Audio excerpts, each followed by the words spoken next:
Post matric एवं कृषि Vidyanidhi scholarship ऊपर आज आम आलोचना करबा किंतु मेन टॉपिक रहिबा कृषि विद्यानिधि स्कॉलरशिप। कृषि विद्यानिधि स्कॉलरशिप रे टिके अमाउंट हाई रहउची, तेणु करी समस्त चाहते कृषि विद्यानिधि स्कॉलरशिप आवेदन करिया पईका। किंतु कृषि विद्यानिधि आपण माने जदि +2 किंबा +3 पढुचंती, जते भी अधिक मार्क रखि थांतु किंबा आपणकर जेकोनोसी कैटेगरी होई थाउ, आपण माने आवेदन करि परिबे नाही। कारण यह आवेदन करिया पई हेले आपनको आईटीआई किंबा डिप्लोमा किंबा एमबीए किंबा एमसीए किंबा बीबीए ए सब कोर्स करिया पई पड़िथाए एवं अन्यान्य कोर्स मध्य अछि। आपण माने स्टेट स्कॉलरशिप को जाईकी आपण माने देखि परिबे केउ माने एलिजिबल एथि पईका। एवं जो माने आईटीआई किंबा डिप्लोमा किंबा एमबीए किंबा एमसीए बीएससी नर्सिंग किंबा जहाँ भी पढुछन, आपण माने भाबुथिबे समस्त आवेदन करि परिबे, किंतु नाय, आपण माने पढुथिले भी आवेदन करि परिबे नाही। कारण एथि पईका आपनको पितामाता सीएम किसान टंका पाउथिबा दरकार। ओडिशा गवर्नमेंट रो सीएम किसान टंका पाउथिबा आवश्यक, तापर आपण जाई एलिजिबल हेबे एथि पई आवेदन करिया पई। वीडियोटी शेष पर्यंत देखंतु। आमे आज समस्त इनफॉर्मेटिव टॉपिक ऊपर आलोचना करिबा। कृषि विद्यानिधि स्कॉलरशिप आवेदन करिया पई अपेक्षा करथिया पिला मान पई बहुत बड़ खुशी खबर आसीची। जे माने स्कॉलरशिप आवेदन करि पार नथिले कृषि विद्यानिधि स्कॉलरशिप डेट सरी जाइतला, से माने बहुत व्यस्त थिले जे आमे आवेदन करि परिबो कि नाही। मते बहुत कमेंट पर कमेंट आस्तला, तांको पई खुशी खबर आसी अछि। कृषि विद्यानिधि स्कॉलरशिप ऊपर जानिया पूर्व जदि आपण चैनल रे नुआ आसीछंती, ताले चैनल टी सब्सक्राइब करंतु एवं आगु को आसुथिबा नुआ नुआ वीडियो देखिया पई।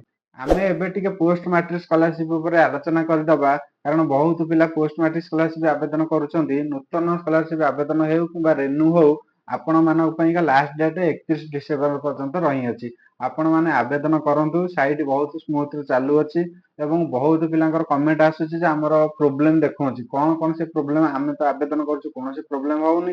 जदि आपण मानकर प्रॉब्लम रहउछि, आमे आज से विषयटी आलोचना करदिबा, तापर कृषि विद्यानिधि स्कॉलरशिप पर आलोचना करिबा। आपण माने निश्चय कृषि विद्यानिधि स्कॉलरशिप आवेदन करिबे। वीडियोटी शेष पर्यंत देखंतु। बहुत पिलांकर पोस्ट मैट्रिक स्कॉलरशिप आवेदन हो किंबा जेकोनोसी स्कॉलरशिप आवेदन हो, से मानकर नेक्स्ट स्टेप देखौ नाही किंबा आगु को जाऊ नाही। देखंतु जदि आपनकर प्रोफाइल इन्फॉर्मेशन आपनकर सेव लिखि देइछु वन से, यदि आपनकर नेक्स्ट स्टेप देखौ नाही, बैक ऑप्शन देखौछि, ताहाले आपण घबरांतु नाही।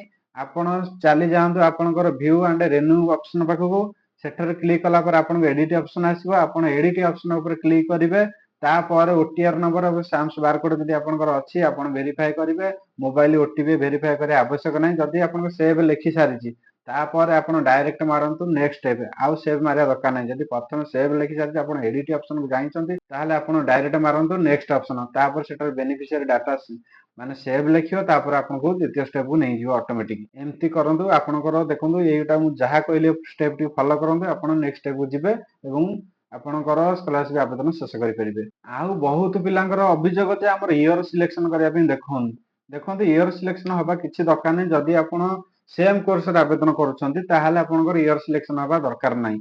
इनकम सर्टिफिकेट जदि आपण न्यू कोर्स रे आवेदन करछंती, तो ईयर सिलेक्शन करिवे, नहले आगु आवेदन करि परिबे नाही। तो जदि आपण सेम कोर्स रे आवेदन करछंती, ताहाले आपनकर इनकम सर्टिफिकेट ईयर सिलेक्शन करिवा दरकार नाही। आपण केवल सेठारे कास्ट सर्टिफिकेट रे को मसिया रे बाहरथिला 2020 पूर्वरु कि 2020 एपटे बाहरथिला, आपण सेटा सिलेक्ट करंतु एवं कास्ट सर्टिफिकेट रो माने नंबर टी मेंशन करंतु ठीक से जहा लेखा हिची ई एससीओ किबा ई एससीबी ठारू आरंभ करिकरी आपण माने शेष पर्यंत नंबर लेखंतु एवं आपनको सिठे एंट्री करिया केवल पड़िबो कास्ट सर्टिफिकेट रे token number and to authority, ये दुइटी आपनको एंट्री करिया पई पड़िबो। तापर आपनको इनकम कास्ट रो कोनोसी डॉक्यूमेंट अपलोड करिया पई पड़िबो नै। आपण सेव करी नेक्स्ट स्टेप को चलंतु। आपण सेम कोर्स करंतु किबा न्यू कोर्स करंतु, कास्ट सर्टिफिकेट सबुथर माने होची ईयर सिलेक्टेड सह आपनको कास्ट सर्टिफिकेट नंबर भरिबार अछि। किंतु रेन्यू इन सेम कोर्स रे आपनको माने इनकम सर्टिफिकेट ईयर सिलेक्ट करबा कोनोसी आवश्यक नै। ईयर सिलेक्ट कले भी सेटा सिलेक्ट हबो नै। जदि न्यू कोर्स करछन्ते, ताले ईयर सिलेक्ट सह आपनको नंबर टी सेटारे भरंतु। मु भाबुची आपनको डाउट क्लियर होई हिथिबो। एबे आलोचना करिया कृषि विद्यानिधि स्कॉलरशिप ऊपर।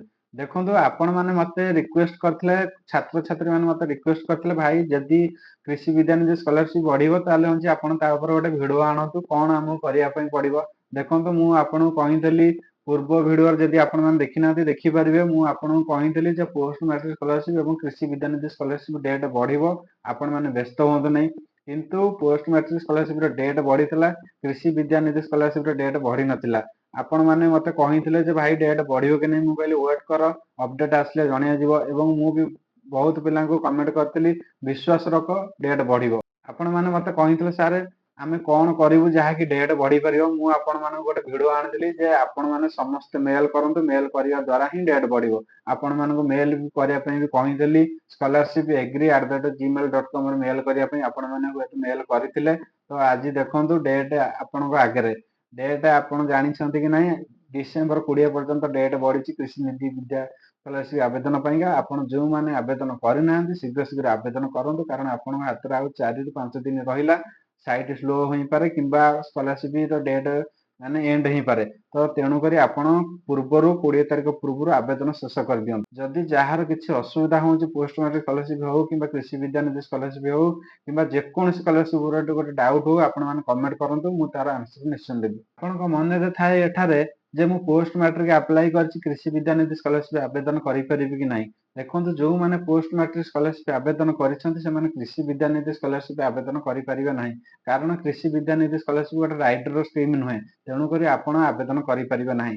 ଯୋଉ ରାଇଟର ସ୍କିମ୍ ଆମେ କାହାକୁ କହିବା, ଯାହାର କର୍ଣ୍ଣରରେ ଦେଖିବେ ୟେଲୋ କଲରର ଗୋଟେ ସ୍ପଟ ଥିବ ତାକୁ ଆମେ କହିବା ଯେ ଏହା ରାଇଟର ସ୍କିମ୍। ରାଇଟର ସ୍କିମ୍ ଅର୍ଥ କଣ ନା ଆପଣ ମଲ୍ଟି ସ୍କିମର ସ୍କଲାରସିପ୍ ଆବେଦନ କରିପାରିବେ। ଯଦି ଆପଣ ପୋଷ୍ଟ ମାଟ୍ରିକ ସ୍କଲାରସିପ୍ ଆବେଦନ କରିଛନ୍ତି ତାହେଲେ କୃଷି ବିଦ୍ୟାନିଧି ଆବେଦନ କରିପାରିବେ ନାହିଁ, କାରଣ ଯେହେତୁ ଇଏ ରାଇଟର ସ୍କିମ୍ ନୁହେଁ। ଯଦି ଆପଣ ଭାବୁଥିବେ ଯେ ଯଦି ଆମେ କୃଷି ବିଦ୍ୟାନିଧି ସ୍କଲାରସିପ୍ ଆବେଦନ କରିବୁ ତା ସହିତ ଆଉ ଯେକୌଣସି ଲେବର କାର୍ଡ ସ୍କଲାରସିପ୍ ହଉ କିମ୍ବା XYZ ଯାହା ବି ସ୍କଲାରସିପ୍ ଅଛି ରାଇଟର ସ୍କିମ୍ ଆମେ ଆବେଦନ କରିପାରିବୁ କି ନାହିଁ। ଦେଖନ୍ତୁ କୃଷି ବିଦ୍ୟାନିଧି ସ୍କଲାରସିପ୍ ଏଭଳି ଗୋଟେ ସ୍କଲାରସିପ୍ ଯାହାକି ସେ ସ୍କଲାରସିପ୍ ଆବେଦନ ପରେ ଆପଣ ଆଉ ନ୍ୟୁ ସ୍କଲାରସିପ୍ କୌଣସି ଆବେଦନ କରିପାରିବେ ନାହିଁ।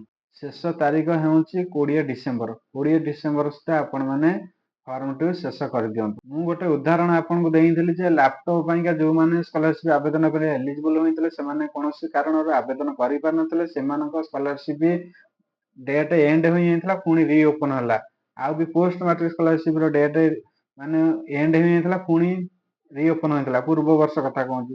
ତେଣୁକରି ମୁଁ ତାକୁ ଆଖି ଆଗରେ ରଖି ଆପଣମାନଙ୍କୁ କହିଥିଲି ଡେଟ୍ ନିଶ୍ଚୟ ବଢିବ ଏବଂ ଆପଣମାନେ ବିଶ୍ୱାସ ରଖନ୍ତୁ। କିନ୍ତୁ ଫାଇନାଲି ଆଜି ଡେଟ୍ ବଢିଯାଇଛି। ଆପଣମାନେ ଯେଉଁମାନେ ଆବେଦନ କରିବା ପାଇଁ ଇଚ୍ଛା କରିଥିଲେ ସେମାନେ ଏବେ ଆବେଦନ କରିପାରିବେ।